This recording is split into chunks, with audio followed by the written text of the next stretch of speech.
Alors, Citroën a présenté une IC4X.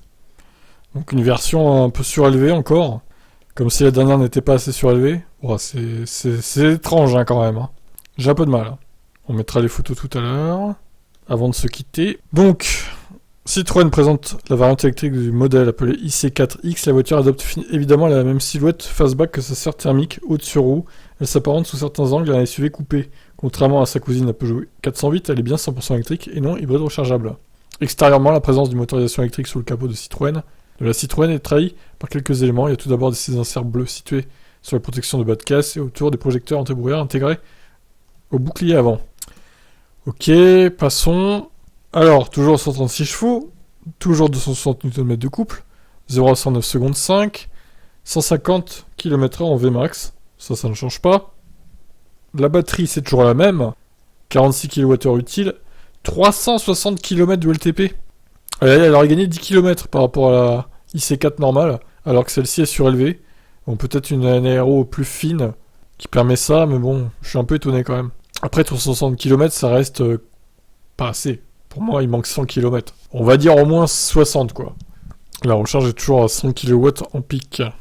L'habitacle de la Citroën C4 IC4X diffère assez peu du modèle thermique. On retrouve la même disposition avec des sièges avant 7 confort, un confort amélioré grâce à la suspension à butée hydraulique progressive, un combiné d'instrumentation numérique et un écran tactile de 10 pouces, associé au système de divertissement mais Citroën Drive Plus. Les équipements, les mêmes aides à la conduite que la C4X comme Active Safety Brake, l'alerte de risque de collision, la conduite semi-autonome de niveau 2, la surveillance d'angle mort, la vision 360, l'affichage tête haute, le parc assist, etc. Elle serait donc dispo vers la fin de l'année 2022. Son prix demeure inconnu alors on écrit ces lignes. Donc le 29 juin. Si la berline surélevée est proposée en essence et diesel sur le marché français, certains pays comme la Belgique, l'Allemagne, les Pays-Bas et le Royaume-Uni ainsi que le Portugal n'ont droit qu'à la déclinaison électrique. Ouais. Bon, alors moi, ce qui me fait un peu peur, c'est est-ce que sur la 408, ils vont pas mettre la batterie de 46 kWh au final, aussi avec une autonomie similaire, 350-360 km.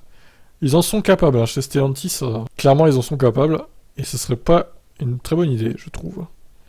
Alors l'arrière, je préfère la IC4, donc là c'est la IC4, et là c'est la IC4X, donc qui est plus longue, forcément. D'ailleurs, il n'y a pas les dimensions, hein, cet article est très incomplet là. L'intérieur toujours aussi cheap, hein, je trouve. L'écran est minable, cet écran là, il est nul à chier quoi. Il n'y a pas d'autre mot. C'est vraiment cheap. Hein. Le coffre est pas non plus très pratique, on va pas se mentir. Tiens, ils ont mis IC4 pour comparer là. Ouais, l'arrière est plus réussi, alors ils ont peut-être affiné un peu l'arrière pour une meilleure pénétration dans l'air, j'en sais rien. En tout cas, il y a bien quelque chose qui fait gagner 10 km par rapport à la IC4, normal. Ah, mais j'avais pas vu qu'il y avait un article sur Autonomie Propre aussi. Voilà, ça va être plus complet, je pense, là. Ah oui, voilà, il y a les dimensions. 4,60 m de long, 1,82 m de large, 1,52 m de haut. Soit 24 cm de plus que la C4, sans toucher à la largeur et à la hauteur. Ah ouais, quand même, 24, c'est pas mal. Hein. Bon, et ben voilà.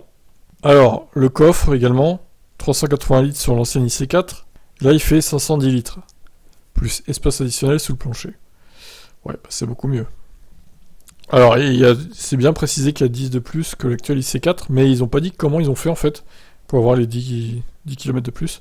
Est-ce que c'est la capacité utile qui a été augmentée, peut-être? Ça expliquerait ça.